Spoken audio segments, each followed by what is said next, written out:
Buongiorno, dobro jutro, guten Morgen, buondì.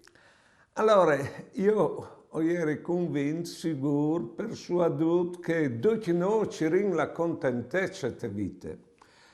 Una psicologa, Cinzia, mi ha detto che mi ha detto che come prime robe che noi o ci rin è la sicurezza, tanta le vero che no pariesi accettas di chiatris, ostin attens con la code dal voli e con la code de orele a ciò che fasin e ciò che disin par biodi di noiesi buttas vie.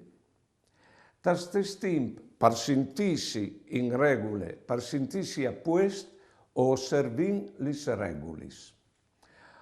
Oppure, per non portare le conseguenze di ciò disin, o fitin in cerviella al partito, all'aglesia, tu capito? Ecco, di modo che non portin lo disindoce a squenze vere.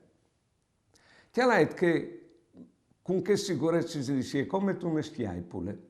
E non te vite, o quindi continuamente cresci in vestite, e la crescita vuol dire abbandonare il vecchio e affrontare il nuovo che non si conosce.